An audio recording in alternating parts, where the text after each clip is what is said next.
Assalamualaikum warahmatullahi wabarakatuh. Perkenalkan, saya Adi Kurniawan Saputro, dosen Teknik Elektro, Fakultas Teknik Universitas Trunojoyo Madura. Hari ini saya akan mengajar mata kuliah elektronika, di mana mata kuliah ini merupakan mata kuliah fondasi untuk mahasiswa Teknik Elektro di Universitas Trunojoyo Madura. Mata kuliah ini berbobot 3 SKS dan memiliki CPL pada pembahasan materi saya hari ini, yaitu mahasiswa diharapkan mampu menerapkan pengetahuan matematik, ilmu pengetahuan alam atau material, teknologi informasi, dan keteknikan untuk mengidentifikasi, merumuskan, dan menganalisis permasalahan teknik elektro. Serta materi yang akan saya bahas nantinya adalah pemahaman tentang dasar-dasar dioda. Adapun CPMK yang akan saya jelaskan untuk hari ini adalah mahasiswa mampu memahami karakteristik dasar komponen elektronika serta menjelaskan analisis rangkaian menggunakan komponen-komponen elektronika. Diharapkan mahasiswa mampu bekerja sama di mata kuliah hari ini dan bersikap kritis, kemudian semangat tinggi, dan bertanggung jawab. Mari kita mulai proses pembelajarannya hari ini. Assalamualaikum warahmatullahi wabarakatuh. Waalaikumsalam warahmatullahi wabarakatuh. Hari ini kita akan belajar tentang dioda atau pemahaman tentang dasar-dasar dioda, teman-teman. Sebelumnya kita akan mengetahui tentang berbagai macam kegunaan dioda dan lain sebagainya. Sebelum kita mulai perkuliahan ini, alangkah baiknya kita berdoa menurut keyakinan dan agama masing-masing. Berdoa, saya persilakan. Berdoa, selesai. Baik, sebelum saya mulai, saya akan menunjukkan RPS yang ada. Ya, ini RPS dari mata kuliah elektronika. Baik, Pak Adi akan berdiri di sini aja supaya terlihat semua ya. Jadi ini RPS-nya. Di RPS ini ada beberapa CPL, ya, capaian pembelajaran. Ya, nanti kita masuk ke dalam CPL di pertemuan ketiga, teman-teman. Jadi di sini kita akan memahami tentang dasar-dasar dioda. Ya. Kemudian di sini tujuannya apa? Agar mahasiswa mampu menjelaskan dan memahami komponen elektronika setelah metode analisis rangkaian yang digunakan untuk komponen elektronika tersebut. Jadi pembahasannya tentang elektronika khususnya di dioda. Di pertemuan ini diharapkan nanti teman-teman bisa aktif ya, aktif bertanya dan silakan teman-teman jika ingin menanyakan secara langsung. Barangkali nanti Pak Adi menjelaskan kemudian ada pertanyaan, instruksi aja nggak apa-apa, langsung tanya, saya persilakan gitu ya. Nah, biar nggak terlalu lama, mari kita mulai perkuliahan elektronika hari ini. Pemahaman tentang dasar-dasar dioda. Ada yang tahu apa dioda itu? Wah, teman-teman, mungkin silakan jika ada yang tahu tentang dioda. Ayo, monggo silakan. Mungkin Masnya, yuk Mas, silakan Mas. Dioda itu apa Mas? Ya. Dioda adalah komponen elektronika dua kaki yang hanya melarikan arus dari satu arah. Oke, ya tepat ya. Jadi dioda itu komponen elektronika yang memiliki kaki anoda dan kaki katoda, di mana anoda merupakan kaki positif dan katoda merupakan kaki negatif. Kemudian di dalam dioda sendiri itu terdapat beberapa seri, ada germanium, silikon, dan lain sebagainya, tergantung dari semikonduktor apa yang dipakai untuk pembuatan bahan material dioda tersebut. Ini adalah lambang atau simbol dari dioda. Jadi simbol dioda itu ada berbagai macam ya teman-teman. Jadi simbol dioda itu ada yang model generik. Generik itu adalah model dioda yang umum kita ketahui. Sedangkan untuk model dioda Scotch atau Scotchy, dia ada semacam seperti ini. Nah, dioda ini biasanya dipakai di power gede. Jadi di switching ya, rangkaian-rangkaian elektronika yang memang powernya basicnya besar sekali. Ada Zener, ada LED, ada fotodioda dan lain sebagainya. Kita akan membahas beberapa jenis dari dioda-dioda tersebut di mata kuliah hari ini. Oke, cara kerja dioda. Nah ini ya, ini cara kerja dioda sendiri.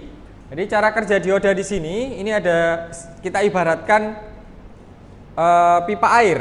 Ya, kalau saya play ya di sini pipa air. Coba kita play ya. Oke, nah kalau saya play, nah, dia seperti pipa air yang mengalir satu arah. Ketika arahnya dia berubah, maka dia tidak akan bisa. Kenapa? Karena tutupnya dia akan tertutup atau kerannya akan tertutup. Nah ini adalah dioda. Jadi dia mengalirkan arus satu arah, gitu ya. Kalau kita lihat di rangkaian skematik ini, nah kita coba ya. Kita lihat supaya lebih mudah ya, kita play. Nah, kita lihat nih, nah, lampu bisa menyala itu karena apa? Karena aliran arusnya dia mengalir dari kaki anoda ke katoda. Berbeda dengan yang model ini, yang model no flow ya. Jadi aliran arus ya dia ke protek. Itu proteksi itu nanti kita akan belajar namanya defungsi layer. Jadi dia akan menyempitkan layar tengah supaya dia tidak bisa mengalirkan arus gitu ya. Oke, bias maju. Nah, di dalam dioda sendiri itu ada namanya bias maju atau yang dikenal dengan forward bias. Nah, forward bias sendiri ini adalah kaki positif dan kaki negatif. Di mana kaki positif itu akan mengalirkan aliran ke kaki negatif dan seterusnya. Dia akan berputar seperti itu terus. Nah, kita bisa lihat di sini. Ini salah satu contohnya ya, kalau aliran arusnya dari negatif, maka dia akan menempati lubang-lubang atau hole di dalam defungsi layer positif atau di dalam ruangan positif. Dia akan masuk dan mengalirkan di sana. Selanjutnya, jika ada bias maju, maka juga ada bias mundur atau reverse bias namanya. Di dalam reverse bias sendiri, ini ada kondisi mundur, di mana semua komponen dioda dia akan memproteksi arus yang tidak sesuai.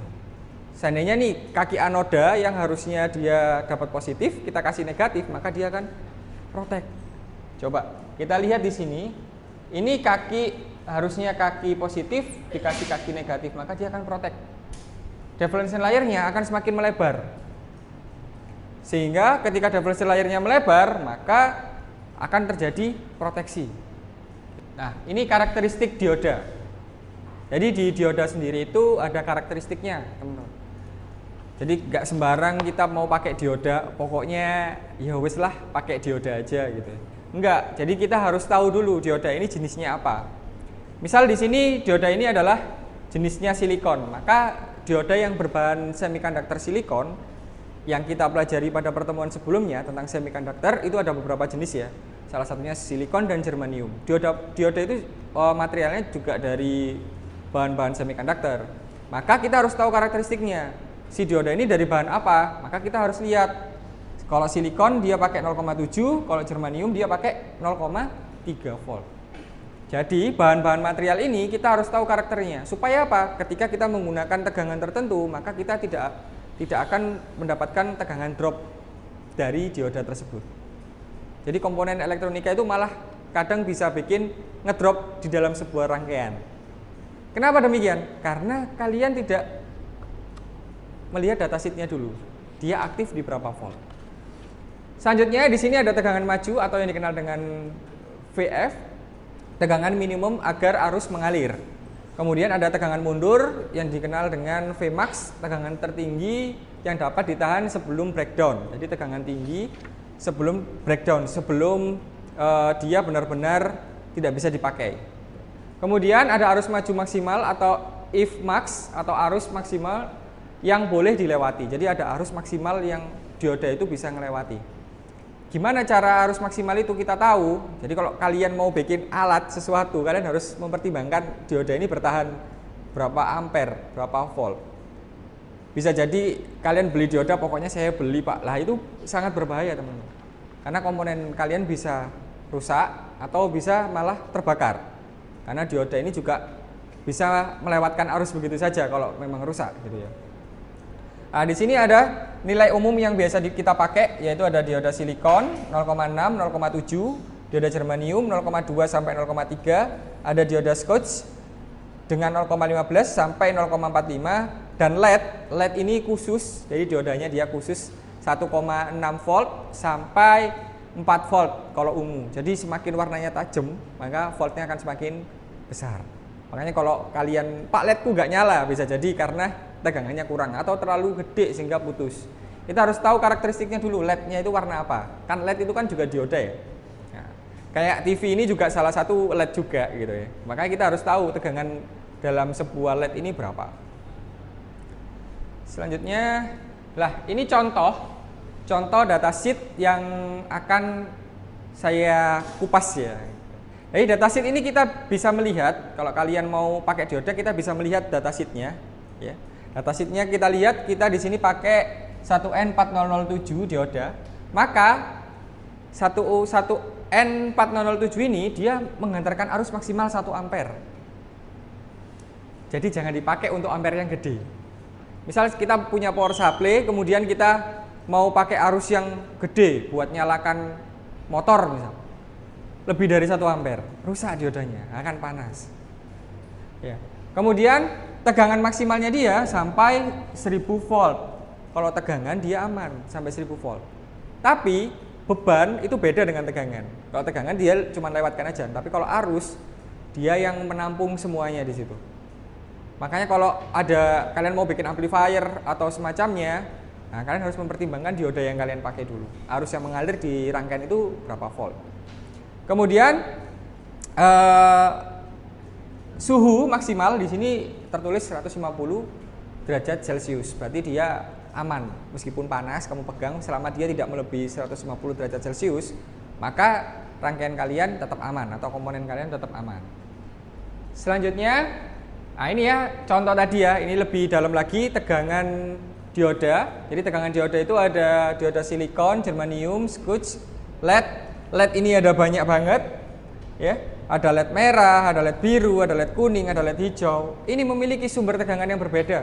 Jadi kalau kalian pakai baterai 5 volt atau 12 volt ya rusak karena cuman 2,2 volt. Makanya kalau pakai LED kita harus pakai apa? Tambahan apa?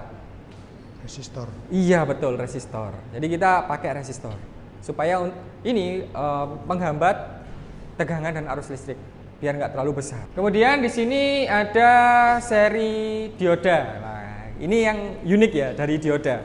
Dioda ini enak banget dihitung untuk beda kayak resistor. Kalau resistor kan ya kita harus hitung banyak banget rumusnya. Tapi kalau dioda ini kita tinggal ngukur aja. Kalau di seri dioda ini bisa dipakai untuk membuat atau mengatur kecepatan motor. Semisal saya butuh motor 10 volt, saya taruh di sini, kemudian di sini 10 volt dikurangi 0,7, maka kecepatan motornya akan berkurang karena 9,3 volt. Begitu juga kalau di sini dia akan berkurang lagi sebesar 8,6 volt. Begitu juga di sini 7,9 volt. Kenapa? Karena tegangan inputan dikurangi dengan nilai silikon. Ya. Bahannya apa? Silikon. Ya wes 0,7. Kalau germanium, ya wes tinggal dikurangi nilainya germanium. Maka nggak perlu bingung-bingung untuk menurunkan tegangan. Di sini ada paralel dioda. Kalau paralel dioda ini ya, dioda paralel ini khusus ya. Karena kalau di dioda paralel itu nggak seperti resistor atau dioda seri. Karena kalau paralel ini dia lebih memfokuskan ke pemilihan dioda mana yang akan dipakai. Biasanya di paralel ini dipakai untuk kalau di industri ya biasanya kita pakainya itu untuk kayak ATS, automatic control system itu. Jadi ada 2 sistem kontrol bersamaan. Ketika kontrol satu nggak kepakai maka dia akan cut off. Jadi di sini kalau kita lihat ada sebuah permasalahan. Ya. Seorang teknisi ingin membuat sistem cadangan di mana 2 dioda dipasang paralel untuk mengalirkan arus dari 2 sumber catu daya V1 dan V2 ke satu beban dengan tujuan agar salah satu sumber dapat menggantikan sumber lain jika tegangan turun atau padam. Maka kita tinggal masukkan rumusnya aja teman-teman. Diodanya karakternya apa, setiap pemilihan D1 dan D2 nya ini berapa tegangannya, kita ukur dulu bebannya dia berapa. Ketika kita sudah dapat, maka drop tegangan kita harus ukur juga. Kalau kita pakai silikon, drop tegangannya 0,7 ya. 0,7 maka kita masukkan juga di 0,7.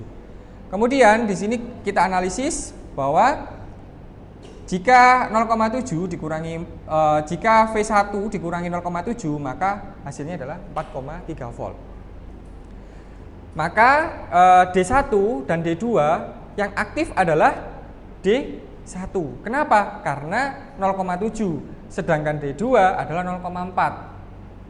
Karena berdasarkan perhitungan, jika tegangan 4,7 volt, maka anoda dan katoda dikurangi, maka hasilnya adalah 0,4. 0,4 ini dari perhitungan apa? Dari inputan dikurangi V anodanya, maka ketemunya 0,4. Begitu juga dari 5 volt dikurangi anodanya, maka ketemunya adalah 0,7. Maka lebih besar mana? Maka lebih besar D1. Maka arus yang akan mengalir adalah di D1. Malah D2-nya akan off. Jadi dia akan nggak bergerak sama sekali. Meskipun kamu ada arus, dia akan berhenti. Gitu ya. Jadi kalau kalian mau bikin, tinggal dihitung aja resistansinya berapa supaya outputannya arusnya nggak terlalu besar. Gitu ya. Nah ini rumusnya, arus yang mengalir di beban adalah 4,3 mA. Kita bisa ukur menggunakan arus ya. Rumus arus berarti V katoda per berapa ohm? Bebannya 100 ohm. Gitu. Kita lanjut. Ini ada jenis dioda. Oke. Di dioda ini ada beberapa jenis ya. Salah satunya adalah penyarah. Penyarah atau rectifier. Rectifier dioda ini fungsi utamanya adalah untuk kalian bikin power supply. Pada tugas-tugas yang akan datang, teman-teman pasti akan bikin power supply ya, step down ya, untuk mengetahui gimana caranya proses kerjanya gitu. Nah, di power supply ini atau di rectifier ini, dia akan menyarahkan dari tegangan dari tegangan AC ke tegangan DC. Jadi AC dulu, kemudian ke DC. Nah, AC itu gelombangnya sinus seperti ini, teman-teman. Jadi inputan dari dari listrik PLN masuk ke trafo, ya, trafonya di sini, kemudian dia keluar di sini di dioda, jadinya DC. Jadinya udah DC dia. Lah dari DC ini tadi dia akan berubah menjadi outputan yang dimana penyarah setengah gelombang. Jadi ini akan keluarnya menjadi penyarah setengah gelombang. Maka dia belum 100% murni DC. Apa yang harus ditambahkan, Pak? Ya bisa jadi kita tambahkan kapasitor untuk menghilangkan riaknya. Riak itu apa ya? Kayak gagal gelombang yang cacat, ya. Oke. Selanjutnya ini penyarah setengah gelombang yang tadi saya bahas ya. Jadi kalau di sini inputan, di sini outputan. Jadi modelnya nanti akan seperti ini ya. Kalau kita pakai osiloskop, ya, nanti di praktikum kalian akan kita coba pada saat praktikum ya, gimana sih setengah gelombang dan gelombang penuh. Nah ini setengah gelombang akan berbentuk seperti ini. Nah di sini nih, ini masih AC. Ini masih tegangan AC. Maka ketika ada riak di sini atau biasanya ada di ujung-ujung ya, kayak gini nih riak ya. Nah itu kita harus hilangkan dengan cara memberi kapasitor atau memberi bahan material yang lain. Ya. Nah, seperti kapasitor, resistor atau IC, regulator dan lain sebagainya untuk menghilangkan tegangan AC ini tadi. Karena ini nanti kalau kalian pakai nyetrum ya. Contohnya apa? Adaptor kalian, semisal adaptor kalian nyetrum, berarti masih ada gelombang yang ini. Berarti nggak murni DC ya. Gitu. Ini ada contoh kasus ya. Nah, ini contoh kasus di mana ini adalah riak ya. Faktor riak dari sebuah gelombang. Coba kita lihat ya. Di sini ada DC ya, DC gelombang DC. Nah, di sini AC. Nah, ini yang biru ini adalah AC ya. Nah, maka di sini kalau kita lihat ini masih ada jarak. Ya, berarti jarak ini masih AC. Jadi dia nyetrum. Masih ada tegangan listrik kecil. tapi aman, cuman kadang ngagetin gitu kan. Lah iki sing terkadang kita kalau kaget gitu kan yo ngelempar sesuatu ya, kalau temen kalian dilempar ya juga sakit gitu kan. Nah, ini kita bisa lihat dari sini ya. Ini AC, ini DC, kemudian kita samakan maka akan kelihatan di sini. Kalau di simulasi kita nggak bisa lihat riaknya terlalu banget. Kita bisa coba saat praktikum di osiloskop, nanti akan kelihatan. Kemudian untuk mengetahui atau supaya kita juga tahu masalah riaknya ini berapa persen atau efektivitas riak, gimana caranya? Itu ada rumusnya. Jadi rumusnya adalah VAC sama dengan 1 volt, VDC sama dengan 10 volt. Ini saya misalkan ya. Kemudian nanti di sini Y sama dengan 1/10 sama dengan 0,1 sama dengan 10%. Maka riak yang ada di sini adalah kira-kira sekitar 10%. Jadi nanti ini bisa dilihat 1/10 ini dari osiloskop, data osiloskop. Nanti kalian catat riaknya itu berapa volt yang keluar. Kemudian nanti inputan DC-nya berapa volt yang dipakai. Ini saya pakai 10 volt. Riak yang di sini adalah sekitar 1 volt. Maka keluarnya adalah sekitar 10%. Berarti riak yang ada di dalam sini kira-kira ada 10%. Lumayan ya, nyetrum 10% dari 220. Gitu kan. Lumayan banget. Next. Oke, ini penyiar setengah gelombang dengan gelombang penuh ya. Oh, maaf, ini penyiar gelombang penuh. Jadi penyiar gelombang penuh itu modelnya seperti ini, teman-teman. Ya, kemudian inputannya, outputannya rapat ya. Semakin rapat ini semakin bagus gitu ya. Dan di sini kita pakai power supply atau trafo jenis CT. Nah, jenis CT itu center tap. Jadi negatifnya ada di tengah-tengah. Kalau yang non CT berarti nggak pakai ini. Langsung rectifier gitu ya, segitiga gitu ya. Nah, ini ada rumus ya, rumus DC ideal, full wave, CT dan full wave bridge. Nah, di sini ada tegangan puncak AC, V tegangan maju dan dioda. Nah, silakan dicatat teman-teman untuk full wave bridge karena akan ada soal dari Pak Adi yang akan membahas tentang full wave bridge.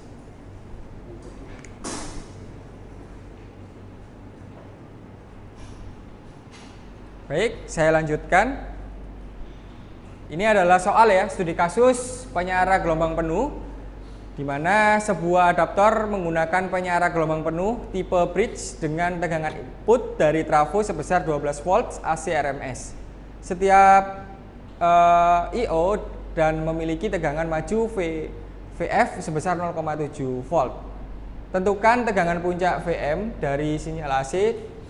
Dan yang kedua adalah tegangan DC output setelah penyiar dan filter kapasitor. Asumsikan idealnya berapa gitu ya. Jadi kapasitor ini idealnya berapa, kemudian dioda yang ada di sini dengan tegangan 12 volt VRMS-nya ini berapa masing-masing diodanya. Mungkin ada yang bisa atau saya kasih waktu dulu ya, sekitar 5 menit untuk menghitung ya. Nanti silakan acungkan tangan jika ada teman-teman yang mau maju. Baik, silakan dihitung dulu teman-teman. Mungkin ada yang mau maju? Silakan acungkan tangan. Saya, Pak. Oke, baik, Mas Ariza, silakan Mas Ariza. Jangan takut salah ya. Jadi nanti kita akan bahas bagaimana rumusnya. Silakan ditulis, Mas Ariza.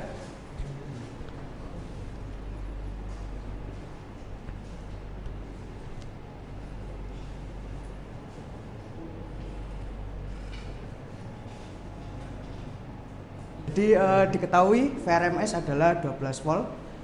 Kemudian yang pertama kita cari tegangan puncak atau VM.